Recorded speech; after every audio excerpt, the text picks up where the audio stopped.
오늘 말씀의 제목은 주의 죽음으로 화목하고 주의 생명으로 화목을 누림이란 제목으로 말씀을 나누겠습니다.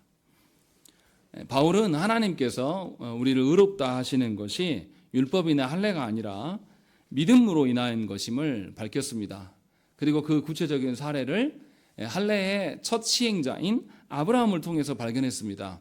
아브라함도 할례로 인하여서 의롭다 받은 게 아니라 하나님을 믿음으로 말미암아서 의롭다 여겨짐을 받았어요. 그래서 이 아브라함을 통하여서 모든 인류가 하나님을 믿는 것으로 인하여서 의롭게 됨을 알게 되었다는 것이죠.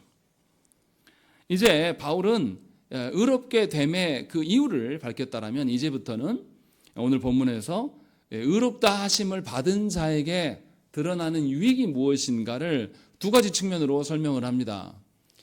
우리에게 드러나는 의로움을 네 가지를 설명하고 예수 그리스도의 죽으심과 살아나심으로 인하여서 우리에게 있어져야 될 것이 무엇인가, 이 두 패턴으로 우리에게 알려줌으로 말미암아 하나님의 의롭게 여겨주심이 우리에게 어떠한 결과를 초래하고 우리가 어떠한 것들을 누릴 수 있는가를 분명하게 말씀을 통해서 알려줍니다.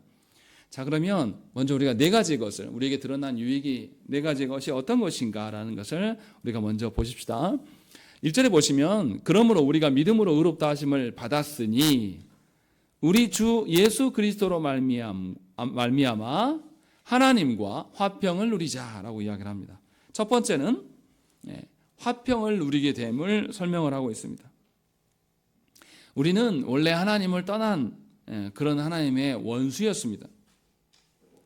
하나님과 불화하게 된 것, 하나님의 진노를 받게 된 것이 하나님 때문이 아니라 우리 때문이라는 것이죠. 그래서 불화의 원인이 우리에게 있고 또 우리에게 모든 것이 있음에도 불구하고 하나님께서는 우리와의 그 관계를 회복하시기 위하여서, 그 불화를 회복하시기 위하여서 우리에게 돌아오라고 계속 말씀을 주셨다라는 것이죠. 그런데 어떻습니까? 우리는 하나님의 돌아오라는 그 손길을 우리는 거부하는 자들입니다. 돌아가지 않아요. 또 우리 스스로 여전히 죄악 가운데 하나님과 원수로 계속 지내고 싶다라는 그런 고집함이 온 인류에게 있다는 것입니다. 그래서 인류는 어떻습니까? 우리 모두는 어떻습니까? 하나님으로 돌아가서의 회복과 안식을 취하는 것이 아니라 지금 우리가 어떻게 존재하는가, 내가 건강한지 안 한지, 또 내가 소유가 많은지 어쩐지, 또 앞으로의 미래가 지금 나의 어떠함으로 어떻게 전개될 것인지, 이런 방식으로 우리의 인생을 쳐다보는 것이죠. 하나님이 우리를 향한 그 시선과 하나님이 우리를 인도하심에 대한 것은 전혀 개의치 않습니다. 그래서 하나님의 심판도 우리는 고려하지 않아요. 그런데 이상한 것은 뭐냐면 우리가 그렇게 우리의 존재됨과 소유와 우리의 미래를 그렇게 전망하고 살면 즐겁고 기뻐야 되지 않겠습니까? 그런데 이상할 정도로 우리는 남들을 의식해요. 타인을 굉장히 경계합니다. 우리 자녀들도 어떠합니까?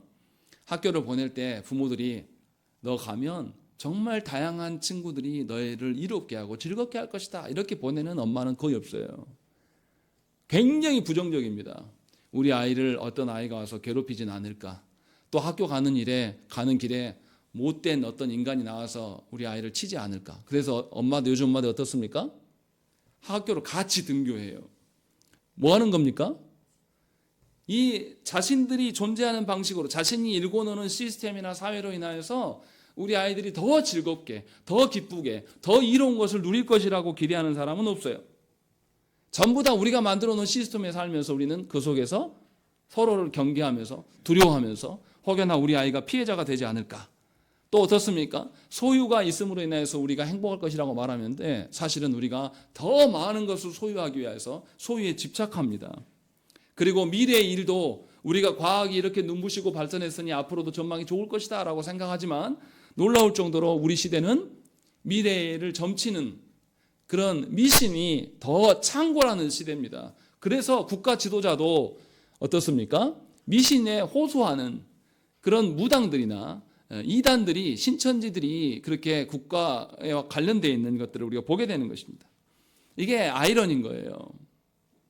정말로 우리의 어떠함으로 미래를 예상할 수 있고 우리의 어떠함으로 우리가 만들어 놓은 것으로 우리가 살아갈 수 있다라고 믿는다라면 우리는 미래를 긍정적으로 서로를 아주 긍정적인 존재로 봐야 되는 것이 정상인데 놀라울 정도로 우리는 서로를 의식하고 서로를 경계합니다.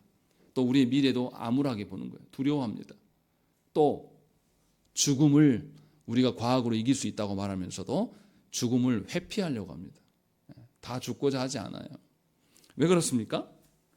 하나님의 그 회복을 거절하고 하나님의 손길을 거절하고 죄 가운데 살아가는 그 결과가 그러하다라는 것이죠.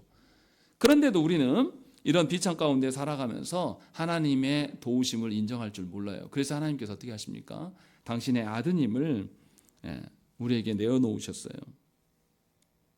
우리와의 모든 불화를 종식시키기 위하여서 아드님을 이 땅에 내어놓으실 때에 하나님이신 그 아드님을 어떤 수준으로 내어놓으셨냐면 우리의 수준으로 내어놓으셨어요. 이것이 하나님의 명예가 실추되는 일이죠. 그런데 하나님은 우리를 위하여서, 우리의 화목을 위하여서 당신의 아드님을 사람으로, 수준이 아주 전락한 것이죠. 사람으로 내어놓으셨어요.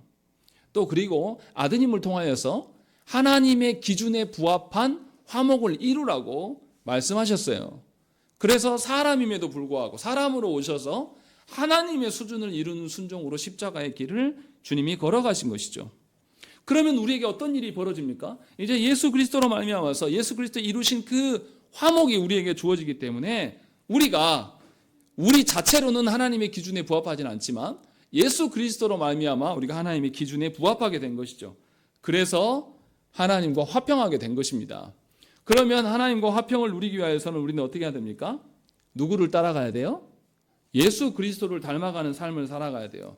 그래야 해서 우리 안에 하나님이 처음 창조하셨을 때 하나님의 형상대로 온전히 회복되어지는 것을 우리가 소망할 수 있어야 된다는 것입니다.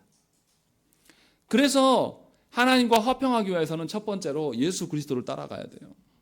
내 마음대로 내 뜻대로 사는 것이 아니라 예수 그리스도께서 이루신 것, 예수 그리스도께서 사람으로서 하나님께 순종하였던 것들을 따라가야 될 의무가 있는 것입니다. 두 번째로는 하나님과 화평의 삶을 살기 위해서는 어떻습니까?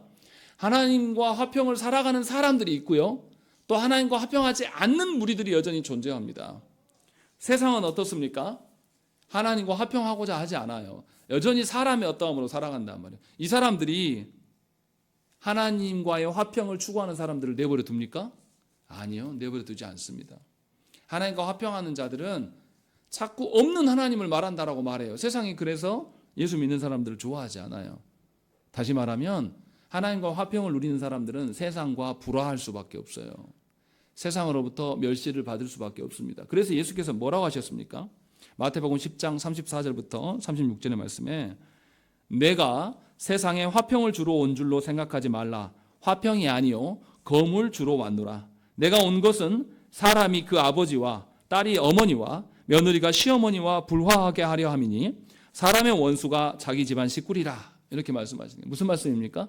하나님과의 화목을 선택하며 살아가는 사람은 아무리 아버지라고 할지라도 그 아버지가 하나님과의 화목된 상태가 아니면 나와 불화할 수밖에 없다는 거죠. 다시 말하면 신앙으로 인하여서 불화하는 일이 너희들 가운데 있을 것이다 라고 주님이 말씀하신 거예요. 다시 말하면 하나님과의 화목을 위하여서는 예수 그리스도를 따라가야 되지만 동시에 세상과의 불화를 감수해야 될 것들을 말씀하고 있는 것입니다. 이것이 하나님이 이룬 화목을 누리는 자의 삶이라고 바울은 우리에게 말하고 있다는 것입니다. 그렇기 때문에 세상 속에서 세상과 갈등하면서 살아가는 것을 이상히 여길 필요가 없어요. 그것은 화목의 결과예요. 예수 그리스도를 닮아가는 삶, 예수 그리스도께서 주인 되시는 삶, 예수 그리스도의 뜻대로 순종하는 삶을 살아가기 때문에 우리는 화평을 누릴 수가 있다라고 바울은 말하고 있는 것입니다. 그리고 두 번째로 2절에서 뭐라고 합니까? 또한 예수 그리스도로 말미암아 우리가 믿음으로 서 있는 이 은혜에 들어감을 얻었다라고 되어 있습니다. 이중적으로 말하고 있어요. 믿음으로 서 있는 이 은혜에 서 있다라는 것과 들어간다라는 것 두 가지를 설명하고 있는 겁니다. 다시 말하면 은혜는 그냥 한 번 딱 취하면 끝나는 게 아니에요. 하나님의 은혜라는 것은 내가 서 있게 되고 그 안에 쭉 들어가게 된다라고 이야기를 하고 있는 겁니다. 우리는 어떻게 생각합니까? 은혜를 굉장히 단회적으로 생각해요. 왜 단회적으로 생각합니까? 내 상황에 맞춘 은혜를 말하거든요. 내가 지금 건강이 좋지 않으면 건강이, 우리 자녀가 학업에 문제가 있으면 학업이, 우리 어떤 삶에 문제가 있으면 그 문제가, 이런 방식으로 하나님의 은혜를 원하기 때문에 우리는 지속적인 하나님과의 관계를 알지 못해요. 그러나 바울은 뭐라 그러냐면 예수 그리스도 믿음으로 말미암아서 너희가 은혜 위에 서 있을 뿐만 아니라 그 은혜의 길을 쭉 따라가서 살아갈 수가 있다라고 말하고 있는 겁니다. 그러니까 은혜가 계속 지속되어지는 것이에요. 왜 그렇습니까? 하나님께서 우리에게 주시겠다고 하신 그 구원의 은혜는 갑자기 하나님이 번뜩 생각해서 주신 것이 아니라 창조하시기 전부터 영원 가운데서 하나님께서 예비하신 것이고, 그 영원 속에 계시는 하나님이 우리에게 계속적인 은혜를 주시는 하나님이에요. 그러니까 하나님이 주신 은혜는 단회적이지 않아요. 계속 지속되고, 하나님이 주신 은혜를 발견한 사람은 지금 상황만에 처해 있는 게 아니라 영원 속에서 지금 현재 나를 발견하게 되는 거예요. 그러니 하나님의 은혜는 영원을 소망할 수 있게 만든다는 것입니다. 지금만 생각하는 사람은 지금 즐겁고 기쁜 일만 할 거예요. 그래서 우리 자녀들이 어떻습니까? 어렸을 때, 어릴 적에는 지금 당장 재밌고 즐거운 일만 생각하는 거예요. 그 일이 나를 중독시키고 내가 그 일에 노예가 될 수도 있어요. 종이 될 수도 있단 말이에요. 그런 거 신경 쓰지 않아요. 지금 당장 예쁜 게 좋아요. 지금 당장 즐거운 게 좋단 말이죠. 어리석으면 그래요. 그래서 부모가 뭐라고 말합니까? 자녀들한테 아들아, 딸아, 지금 당장 좋은 것도 좋지만 네 인생 전체에서 즐겁고 기쁜 일을 찾는 것이 더 좋지 않겠냐. 네가 돌아봤을 때도 내가 그때 즐거움이 그때의 즐거움으로만 나는 게 아니라 내 평생의 자랑스러운 일이, 기쁨이 될 수 있을 만한 그런 즐거움을 쫓아가야 되지 않겠냐. 육신의 부모조차도 자녀들에게 그렇게 권면하는 거예요. 정말 현명하고 바른 부모라면. 우리 하나님께서 우리에게 베푸신 구원의 은혜라는 것은 그러한 것이에요. 영혼 가운데에서 볼 때에 그 은혜를 말하고 있는 것이기 때문에 우리의 은혜는 계속 지속되는 것이지 단번에 사라지는 그런 종류의 은혜가 아니라는 것입니다. 하나님께서는 천상에 계시지만 여전히 우리 가운데 함께 하셔서 우리의 모든 영역 안에 하나님의 은혜가 발견되기를 원하신다는 것이죠. 그래서 우리는 아까 우리가 웨스트민스터 신앙고백서를 공부할 때도 말씀을 드렸지만 하나님의 다스리는 모든 영역 안에서 하나님의 은혜를 맛보고 살아갈 수 있어요. 우리의 일상의 모든 영역이 하나님의 다스림 가운데 있음을 알게 된다는 것입니다. 그럴 때 우리는 우리의 일상을 세상의 눈으로, 내 판단으로 보는 게 아니라 예수 그리스도의 시선으로, 하나님의 시선으로 발견하게 되는 거예요. 그러면 우리는 이제는 하나님 나라 백성으로 오늘을 살게 되는 것입니다. 하나님 나라 백성으로서 가정 안에서, 친구와의 관계 속에서, 또 세상의 일터 위에서 모든 영역 안에서 하나님의 자녀로서 살아갈 수가 있게 되는 거예요. 하나님의 나라 백성 된다는 것은 영원 전에 계획된 것이고 예수 그리스도를 믿음으로 말미암아 시작되었고 영원까지 계속 지속될 일이거든요. 그래서 그 나라 백성으로 살아간다는 것은 이러한 온전한 은혜를 우리에게 베푸시는 것이에요. 그러니 여러분들이 은혜가 자꾸 있다가 없다가 없다가 있다가 하는 것은 이상한 일임을 깨달아야 돼요.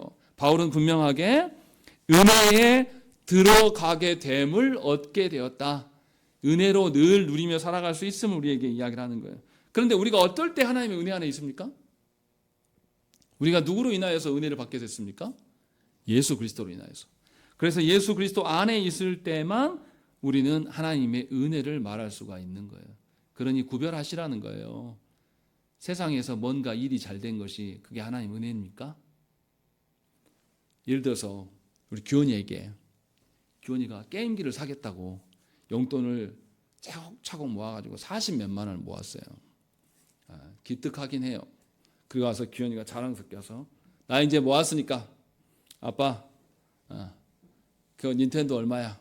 사고 싶어. 제가 사라고 했겠습니까? 하지 말라고 했을까요? 못하게 했습니다. 물론 지 결정이죠. 안 하는 게 더 좋을 것 같다. 그리고 그것을 저금했어요. 그 돈 사라지지 않고 여전히 있어요. 아직도 살 수 있는 기회는 계속 있습니다. 그런데 더 영원한 것을 바라보면서 그것을 유지할 수 있는 방편으로 말하는 것이죠.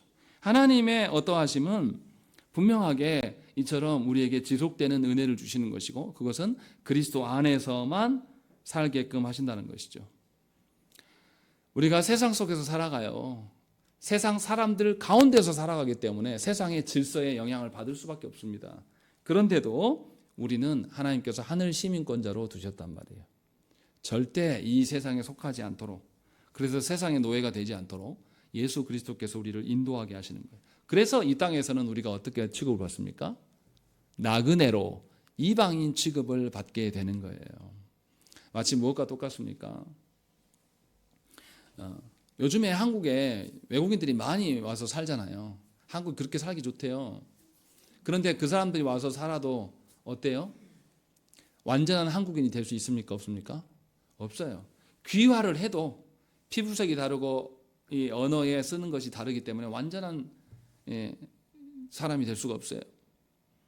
그런 것처럼 하나님 나라 백성으로 사는 사람은 이 땅에서 세상과 섞이고 싶어도 절대 섞일 수 없습니다. 왜냐하면 하나님께서 그렇게 우리를 택하셨고, 그러면 우리가 이 세상의 사람으로 사는 게 맞을까요? 하나님 나라의 백성으로 사는 게 맞겠습니까?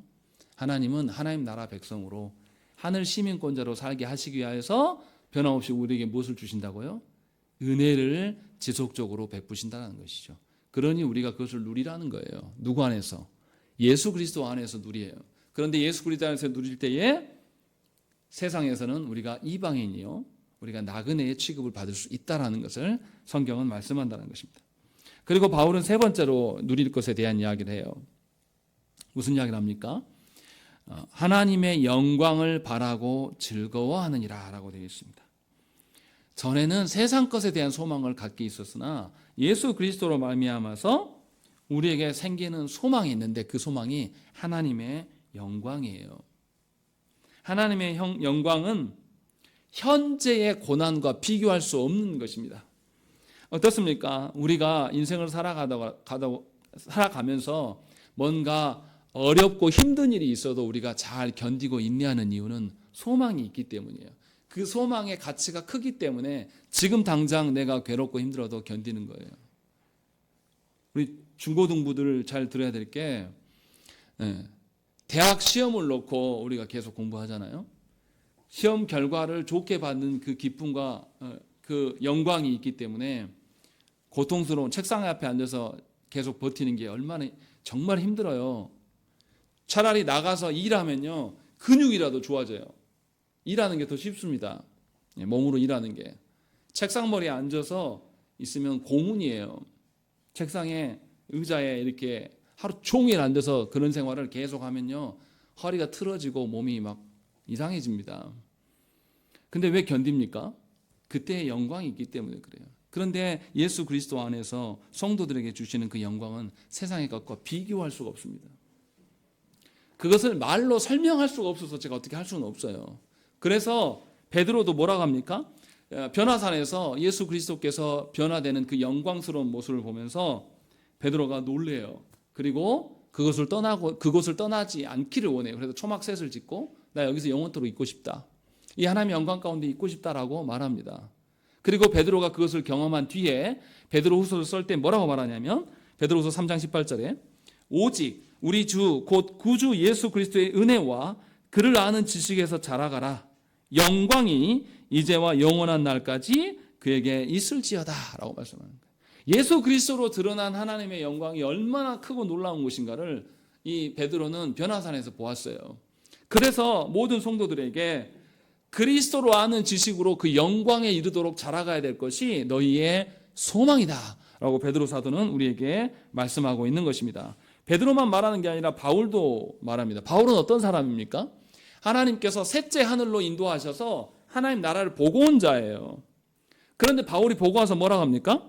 하나님 나라의 영광을 자신의 말로는 표현할 수가 없다. 자신의 말로 표현하면 오히려 오해가 생길 수 있다 말하고 고린도전서 13장 12절 말씀에 우리가 지금은 거울로 보는 것 같이 희미하나 그때에는 얼굴과 얼굴을 대하여 볼 것이요 지금은 내가 부분적으로 하나 그때에는 주께서 나를 아신 것 같이 내가 온전히 하리라 이렇게 말씀하고 있는 거예요. 바울 당시의 거울은 지금 우리 시대의 거울과 달라요. 바울 시대의 거울은 청동을 이렇게 계속 문질러 가지고 보는 거울이에요. 그래서 형체가 뒤틀리기도 하고 희미하게 보입니다. 그 거울 말하는 거예요. 지금 우리가 살아생전에서 예수 그리스도로 말미암아서 그 영광을 경험하고 있는데 그 영광 자체도 찬란하고 우리의 말로 설명할 수 없는 것인데 하나님께 이끌림을 받고 천국에 갔다 와본 바울이 무슨 이야기를 하냐면 하나님 앞에서 보게 될 영광은 지금의 영광하고 비교할 것도 안 된다. 그래서 분명하게 하나님께서 하나님 앞에서 아담이 그랬던 것처럼 하나님과 내가 얼굴을 맞대면서 함께 하나님의 영광을 보게 될 것이다. 그러니 너희에게 소망이 있지 않겠냐라는 것들을 이야기를 합니다. 또 영광, 하나님의 영광하면 하나님의 영광을 가장 가까이서 본 사람이 있어요. 성경에서. 누굽니까? 모세예요. 모세. 하나님께서 모세 앞을 지나가셔요. 그런데 모세가 연약한 인간이기 때문에 하나님을 앞에 임재를 견딜 수가 없습니다. 그래서 하나님이 지나가실 때 어떻게 합니까? 모세의 얼굴을 가리우시고 지나가셔요. 그런데 모세가 하나님을 그렇게 만나고 나서 내려왔을 때 모세의 모습이 어떻게 됩니까? 광채가 빛났다 그래서 수건을 덮었다고 그랬어요. 너무 광채가 찬란하니까 가리웠다라는 거죠. 그 모세도 하나님의 영광의 어떠함을 다른 것으로 대체할 수 없음을 말해요. 그리고 성경에서도 이처럼 모세 같은 사람은 이제는 다시는 없다라고 말하는 거예요. 하나님의 영광을 이렇게 경험한 것처럼. 다시 말하면 무슨 말입니까? 하나님의 영광이라는 것은 우리가 아직 다 경험하고 알 수 있는 게 아니에요. 그러나 그 일부를 예수 그리스도를 통해서 우리에게 보여주시는데 그 일부만 안다고 할지라도 세상의 다른 것으로 대체가 됩니까? 안 됩니까? 안 된다라는 거예요. 하나님의 영광은 사람이 생각하는 어느 정도의 것이 아니에요. 성경은 계속 그 이야기를 하는 겁니다. 만약에요, 하나님을 믿는다 말하면서 세상의 영광과 하나님의 영광으로 이것을 대체해버리면요, 그 사람은 하나님의 영광을 아는 사람입니까? 모르는 사람입니까? 원래부터 몰랐던 사람이에요. 본인은 안다고 설쳐대지만 사실은 하나님의 영광을 모르고 살아온 사람이에요. 제일 불쌍한 사람이죠. 그 사람이 교회 안에 있었겠습니까? 교회 밖에 있었겠습니까? 늘 교회 안에 있었을 거예요. 그런데 안타깝게도 하나님의 영광을 전혀 모르니까 세상의 어떠한 것으로 바꿔치기 하는 겁니다. 하나님의 영광을 모르는 사람이 앞에서 말했던 하나님의 은혜를 알까요? 하나님의 은혜를 알 길이 없어요. 또 앞에서 말했던 하나님과 화목함을 그가 누리면서 알 수 있었을까요? 아니요. 그는 교회 안에 있었지만 늘 하나님과 원수로 살아갔어요.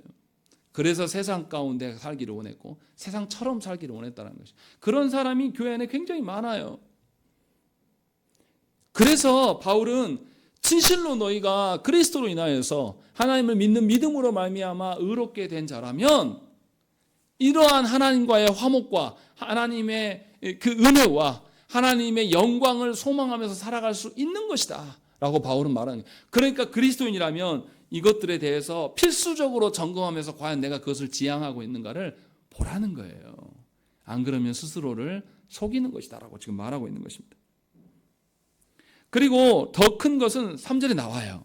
무슨 이야기를 합니까? 3절 4절 말씀을 읽겠습니다. 시작.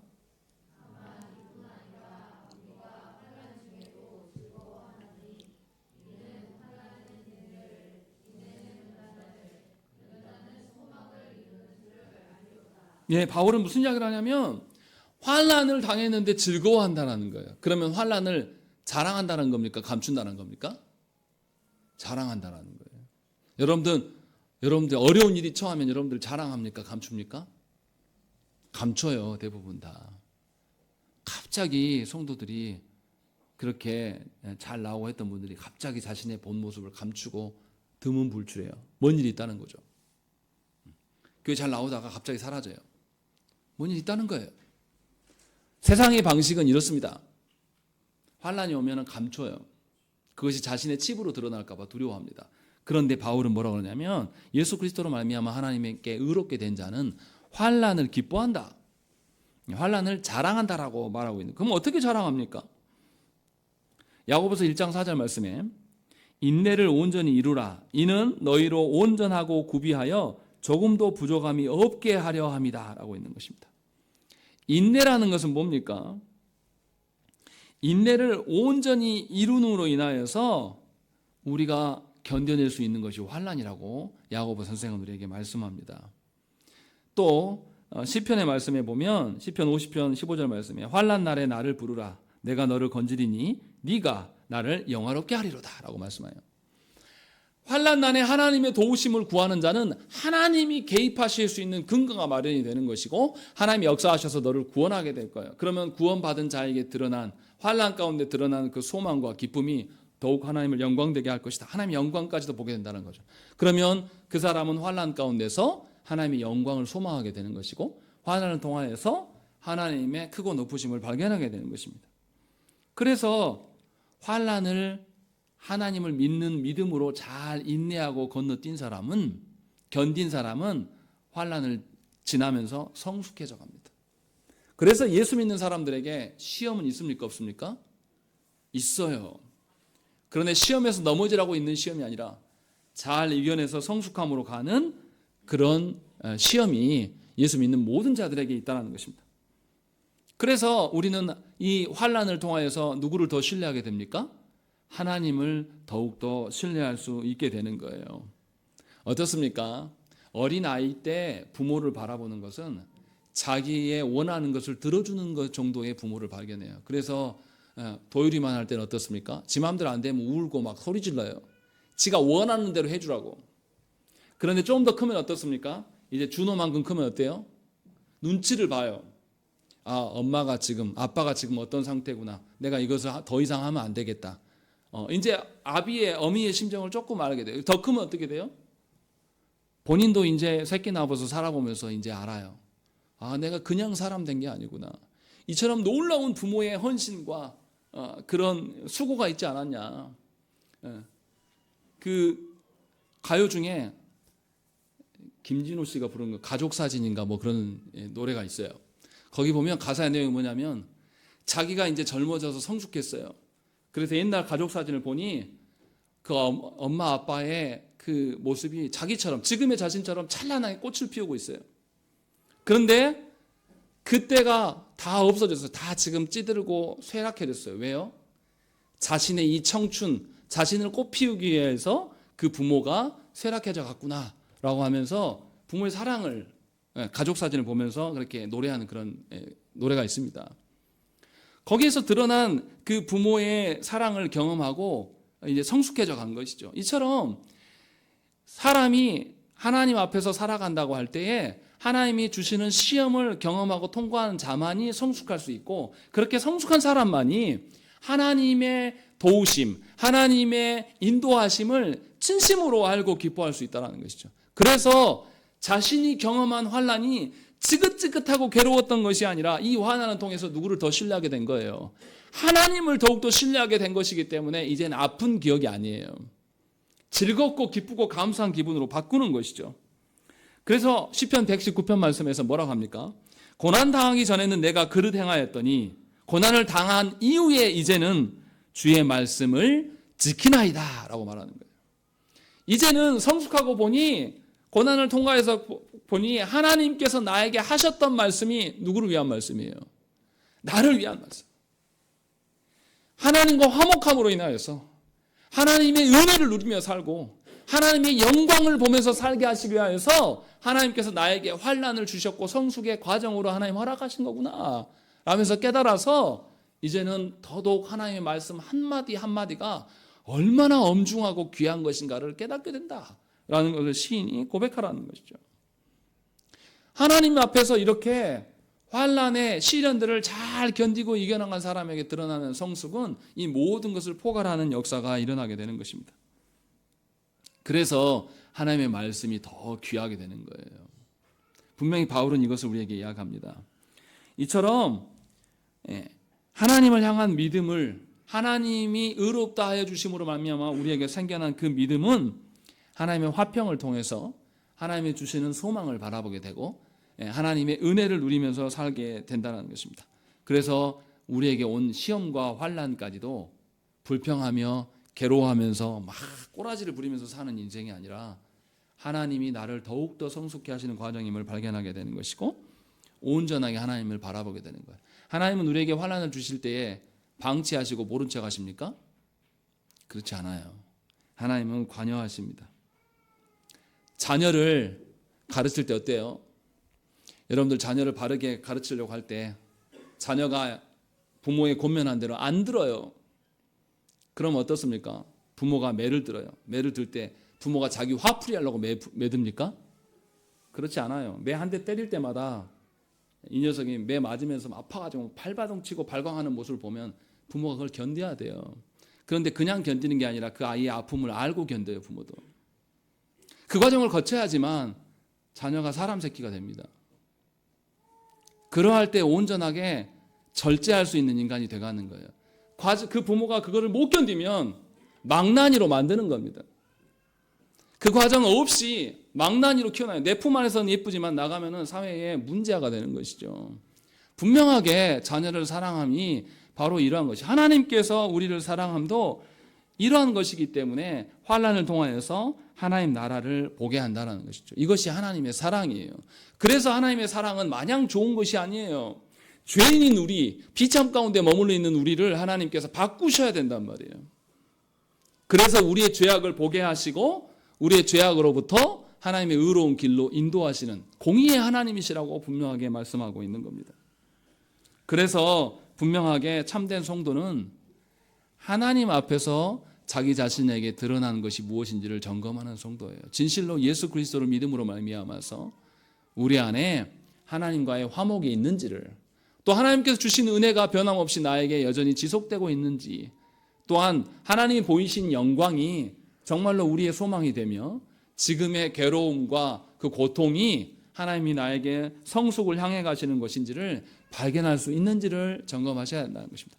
바울은 이것을 먼저 이야기를 하는 거예요. 그래서 5절에 뭐라고 합니까? 소망이 우리를 부끄럽게 하지 아니함은 우리에게 주신 성령으로 말미암아 하나님의 사랑이 우리 마음에 부음받았다라는 것입니다. 하나님께서 우리를 고난 가운데 두실 때에 우리에게 누구를 보내신다라는 거죠? 성령님을 보내셔서 우리와 함께 하신다는 거예요. 아까 제가 부모가 자녀를 매로 때릴 때에 그 아픔을 부모가 안다고 부른다고요. 알고 하는 거예요. 자녀가 그 매 맞으면서 발광하면서 몸부림을 치는 것을 부모가 다 알면서 견디는 거예요. 하나님께서 우리의 환난 가운데서도 성령님을 보내셔서 우리의 아픔과 고통을 다 아시면서 함께 겪어가신다는 것입니다. 그러니 우리에게 있는 환난은 자랑거리예요. 왜요? 누구를 자랑함입니까? 하나님이 함께함을 자랑하는 것이죠. 세상 사람들은 환난이 어때요? 누구의 일이에요? 그 사람만의 일이에요. 그러나 예수 믿는 사람들에게 환난은 하나님과 함께함이에요. 하나님의 임재를 확인할 수 있는 길이에요. 그것을 바울이 말하고 있는 것입니다. 그리고 이제 6절부터 11절의 말씀은 하나님께서 이렇게 베풀어 주시는 하나님과의 화목과 하나님과 은혜와 하나님의 영광에 대한 소망과 환난 가운데서 성숙을 이루시는 그 하나님이 우리에게 베푸신 모든 것이 하나님의 사랑으로 인함이다 라고 말씀하고 있는 거예요. 그래서 6절의 말씀을 읽겠습니다. 시작.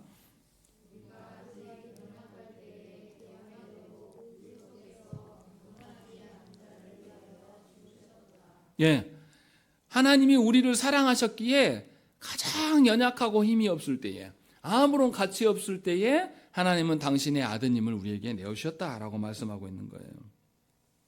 여기서 우리가 생각을 해봐야 됩니다. 하나님은 우리를 위하여서 어떤 것을 내놓았습니까? 당신의 하나밖에 없는 아드님, 가장 값지고 귀한 것을 내어놓으셨어요. 가장 값지고 귀한 것을 우리를 위하여서 지불하셨단 말이에요.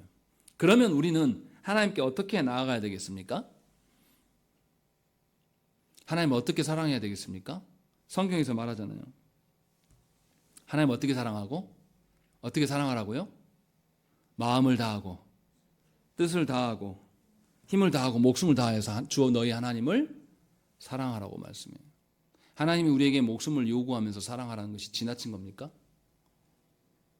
우리의 목숨과 예수 그리스도에 내어주심과 어떤 게 더 가치가 있어요? 비교할 수가 없어요.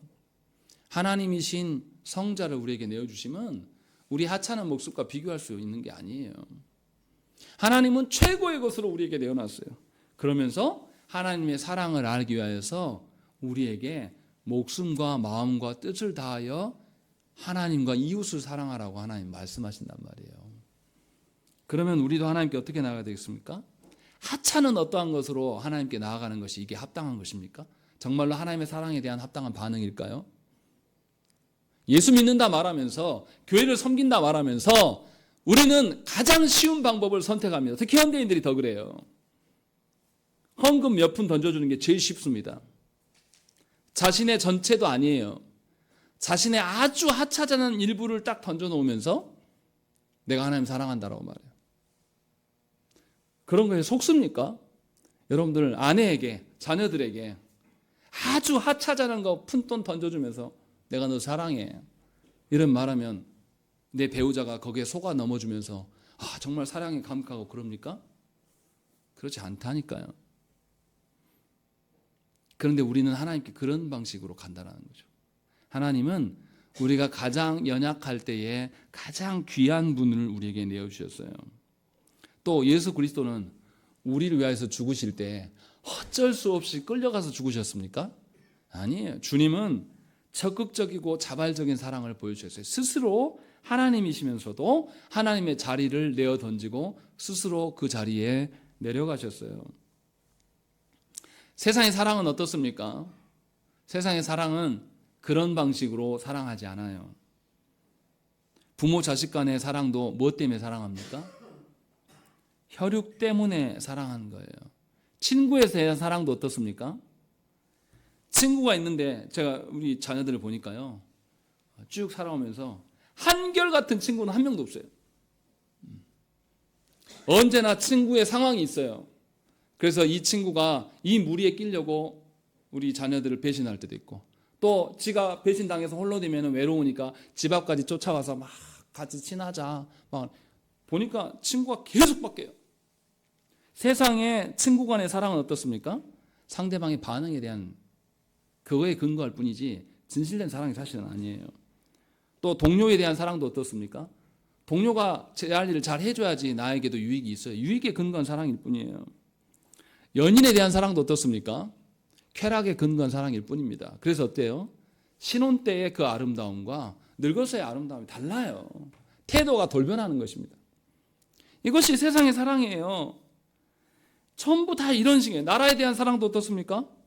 그냥 그 나라에서 태어났기 때문에 그냥 나의 안위를 위하여서 사랑하는 것이지 내 목숨까지 위태로 받으면서 그러지 않아요. 그래서 유명한 연예인이 어떻게 해요? 미국 국적을 갖고 있었던 유명한 연예인이 군대 가겠다고 인기 얻으려고 막 말했다가 정작 선택할 날이 되니까 어떻게 됩니까? 한국 국적 포기하고 그냥 도망갔잖아요. 그런 사람에 대해서 우리가 배신자라고 배반자라고 이야기하잖아요. 세상은 그런다니까요. 세상의 사랑은 다 그런 식이에요. 정말로 우리를 사랑하여서 우리의 것들을 내어주고 자신의 것을 희생하는 경우는 없어요. 그런데 하나님의 사랑은 그렇지 않다는 것이죠. 하나님의 사랑은 변질되지 않습니다. 영원한 것에 근거를 두고 우리에게 말씀하셔요. 그래서 하나님이신 그분이 당신의 하나님 되심을 포기하고 사람으로 이 땅에 오신 것이에요. 이처럼 하나님께서는 성부와 성자 모두께서는 우리에게 하찮은 우리에게 찾아오셨어요. 언제 찾아오셨냐고요? 8절 말씀 보세요. 뭐라고 합니까? 우리가 아직 죄인되었을 때. 10절 말씀에 뭐라고 합니까? 우리가 원수되었을 때에 하나님은 우리에게 찾아오셨다는 것이에요. 여러분들 아무리 자식 새끼라고 해도 부모인 저에게 찾아와가지고 아버지가 나한테 해준 게 뭐 있냐고 이놈이 집구석 지긋지긋하다고 그렇게 하면서 찾아오는데 부모가 그래도 널 사랑해 이런 부모가 있습니까? 저희도 아들 셋인데요. 저희 형도 아버지랑 호적을 파버릴 정도로 대판 싸운 적이 있어요. 저도 그랬습니다. 저희 아버지한테 막 나가는 말을 했어요. 호적 파버리세요. 나도 이제 더 이상 조시 안 할랍니다. 말한 적이 있습니다. 그때 아버지가 저의 마음을 이해하고 네가 정말 아프고 이러지 않으셨어요. 나가라고. 너 안 본다고. 이것이 세상 방식이에요. 그런데 하나님은 우리가 죄인이고 하나님을 대적하는 원수였을 때에 우리에게 가장 가치 있는 당신의 아드님을 내어주셨어요. 그런 방식으로 우리에게 찾아오신 거예요.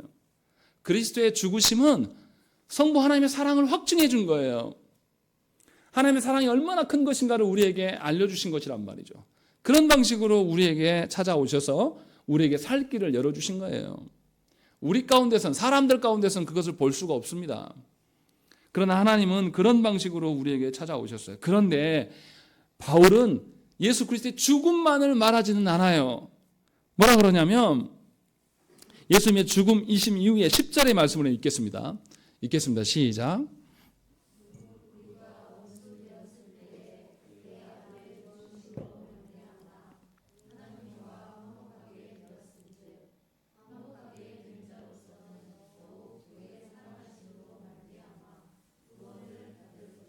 예, 뭐라고 합니까? 예수 그리스도의 죽으심으로 말미암아 우리가 화목하게 되었는데 또 뭘로 말미암아서? 더욱 그의 살아나심으로 말미암아서 우리가 구원을 받을 것이다 라고 말씀하고 있는 거예요. 그러면 그 구원받는다는 의미는 뭐냐? 11절에 그뿐 아니라 이제 우리로 화목하게 하신 우리 주 예수 그리스도로 말미암아 하나님 안에서 또한 즐거워하느니라 라고 이야기하는 거예요. 예수 그리스도의 죽으심으로 인하여서 우리에게 하나님과의 화목과 은혜와 하나님의 영광에 대한 소망과 환난을 이겨낼 수 있는 그런 인내와 자랑이 드러나게 될 텐데 그것만이 아니라 그것으로 시작된 것이 예수 그리스도의 살아나심으로 말미암아서 이제 우리가 누구 안에서 산다? 하나님 안에서 진짜 화목하는 삶을 쭉 살아갈 수 있다라고 지금 말하고 있는 거예요. 예수 그리스도께서 다시 부활하셔서 우리의 생명이 되어주시기 때문에 11절에서 예수 그리스도로 말미암아 하나님 안에서 또한 쭉 즐거운 삶이 지속된다 이 이야기를 하고 있는 거예요. 그러니까 착각하시면 안 된다는 것이죠. 바울이 지금 무슨 이야기를 하는 겁니까? 예수 그리스도의 죽으심으로 원수되었던 관계가 화목의 관계로 변화되었어요. 이걸로 끝난 게 아니란 말이에요. 예수 그리스도의 살아나심으로 인하여서 우리는 진짜 하나님과 사랑하면서 화목하는 삶을 쭉 이어갈 수 있는 여건이 마련된 거예요. 이제 그럼 어떻게 해야 되겠습니까? 사랑하면 살아가야죠. 아버지와 그렇게 원수되었을 때에 원수로 호적 파버리세요. 내 집에서 나가. 이런 관계에 있다가 그냥 관계가 풀어져 가지고 아버지 죄송합니다. 그래 괜찮다. 이 정도만 해가지고 서로 화목의 관계라고 말할 수 있습니까? 아니에요. 진실로 그 과정을 넘어서서 서로를 정말로 용서하고 이제 아버지 집에 가고 싶고 보고 싶고 아버지와 함께 살아가야지 옆에 있었던 다른 형제들과 엄마도 보면서 아 진짜 우리 가정이 회복됐다라고 말하는 거지 않습니까? 바울이 지금 무슨 이야기를 하는 겁니까? 예수 그리스도께서 너희의 죄악으로 인해서 죽으심만이 아니라 또 살아나셨다. 살아나셨다는 것은 뭐예요? 우리가 누구 안에서 살 수 있다는 것이죠? 하나님 앞에서 영원토록 즐거워하면서 살 수 있게 하셨다라고 지금 그 말하고 있는 거예요. 그런데 예수 믿는 우리가 어떤 시기로 하냐면 내 죄악이 용서받았으니까 다 끝났어. 이제 하나님 사랑하는 거 별로 안 중요해. 내 죄 용서함 받았으니까 내 마음대로 살 거야 라면서 살아가는 그런 예수 믿는 사람들이 너무나 많다라는 거예요. 그것이 정말로 하나님께서 우리를 의롭다 여겨주심이냐? 아니라고 지금 말하고 있는 거예요. 예수 그리스도께서 다시 살아나셔서 우리가 진짜 이제 누구랑 살아야 돼요? 하나님과 살아야 되는 것이에요. 그래서 세상에서도 어떻습니까? 결혼식만 했다고 해서 부부라고 말합니까? 아니에요. 부부는 어떻게 해야 됩니까? 실제로 한 가정을 이루면서 그 안에서 사랑을 해봐야지 부부예요. 서로를 위하여서 헌신하고 내어주고 서로가 잘 되기를 바라는 방식으로 살아봐야지 진짜 부부란 말이에요. 결혼식을 했다고 해서 부부가 된 게 아니에요. 결혼식을 했고 그 안에서 자녀가 나도 어떤 사람은 자녀도 죽여서 던져요. 자기 불편하니까. 어떤 사람은 새끼들을 낳아놓고도 이 새끼를 키우는데 3억이나 든다고 나 못 키워. 이러는 사람도 있어요. 그게 부부입니까? 그 사람은 아무것도 모르는 사람이에요. 또 어떻습니까? 성경이 읽었으면 그 읽는 진리대로 살아봐야지만 성경을 읽었다고 말할 수 있는 거예요. 그냥 눈으로 쭉 읽었다고 해서 그것이 읽은 것입니까? 그것이 아는 것이에요? 아니란 말이에요. 또 예배를 드렸으면 예배 가운데 하나님의 언약이 확실하게 다시금 갱신되었으면 진짜로 예배를 드렸다면 그 언약을 믿고 언약 때문에 내가 위로받으면서 살아봐야 되지 않겠습니까? 이것이 예배를 드렸다고 말할 수 있는 거 아니겠어요? 하나님을 사랑한다는 것은 뭐예요? 하나님이 우리에게 은혜를 베푸셔서 하나님 나라를 알게 하셨다면 정말로 하나님 나라 백성으로 살아가는 거예요. 그것이 진정한 하나님의 사랑을 아는 것이에요. 그냥 죄 용서만 받았으니까 괜찮아. 예를 들어서 제가 우리 규원이에게 게임 때문에 혼내면서 게임 절제하지 않으면 너 게임 못하게 할 거야. 그럼 제가 뭘 보기를 원하겠습니까? 게임으로만 위로를 받는 게 아니라 다른 것에 위로를 찾고 절제할 수 있는 것을 봐야지 제가 이제 네 자유롭게 해 말해주지 않겠습니까? 그것이 아버지의 마음을 아는 거 아니겠어요? 하나님께서 우리를 부르심이 바로 이와 같다는 거예요. 안타깝게도 우리 중에 많은 사람들이 내 구원 받은 거 확인만 하고 끝나는 분들이 너무 많아요. 그런데 바울은 그렇게 이야기하고 있지 않아요. 구원을 받았으면 구원받은 거 확인한 게 아니라 실제로 구원받은 삶이 우리에게 주어지게 된다. 실제로 하나님과 함께 살아가는 것이 당신의 기쁨이고 영원한 소망이 되고 즐거움이 된다. 그렇게 살아갈 때는 환난이 와도 괜찮아요. 내 사랑하는 사람, 내 사랑하는 하나님이 계시기 때문에 이 환난도 거뜬히 건너뛸 수 있는 그런 과정 중에 하나로 보는 거예요. 부부가 그러지 않습니까? 결혼해서 살아갔을 때 환난이 있습니까? 없습니까? 있어요. 처음엔 누구 때문에 환난이에요? 처음에는 서로 때문에 못 살아요. 너무 좋아요. 그런데 좀 지나면 어떻게 해요? 사랑이 식으면서 서로 때문에 못 살아 죽겠어요. 너무 달라. 그것을 견디고 나면 두 사람 사이에서 자녀가 생겨요. 이제 자녀를 키우면서 너무 힘겨워요. 그렇다고 자녀를 버립니까? 아니에요. 그 환난을 겪고 이겨내면 이 자녀가 놀랍게 부모의 사랑을 알면서 고백하면서 성장하는 그 열매를 맛보게 되는 것이죠. 그렇게 살아가야지 진짜 부부가 되는 것처럼 하나님 안에서의 삶이라는 것은 바로 그러한 거예요. 하나님께서 베푸신 구원이라는 것은 그냥 구원 받은 거 확인하느로 끝나는 것이 절대 아니라는 것이죠. 기억하셔야 됩니다. 예수 그리스도는 우리의 죄악을 위해서 죽으시기만 하신 것이 아니에요. 죽으셨기 때문에 우리가 하나님께 화목할 수 있게 되었어요. 자격이 갖춰진 것입니다. 그러나 예수님은 우리를 위하여서 살아나셨어요. 그러면 다시금 하나님과 화목의 삶을 살 수 있게 하셨다는 것이죠. 그러니 예수 믿는 우리들에게 예수 그리스도의 죽으심 때문에 우리가 화목하게 된 자격을 얻게 된 것이고, 예수 그리스도의 살아나심으로 인하여서 우리는 화목의 삶을 살아가야 한다는 것입니다. 정말로 저와 여러분들이 하나님이 주시는 화목의 날들이 여러분들의 인생이 되어줘야 된다는 것이에요. 그래서 진정으로 하나님을 사랑하고 예수 그리스도와 함께 동행하는 삶이 의무가 아니라 기쁨과 소망이 되시기를, 여러분들의 인생 가운데 그러한 일들이 있기를 간절히 축원합니다. 함께 기도하겠습니다.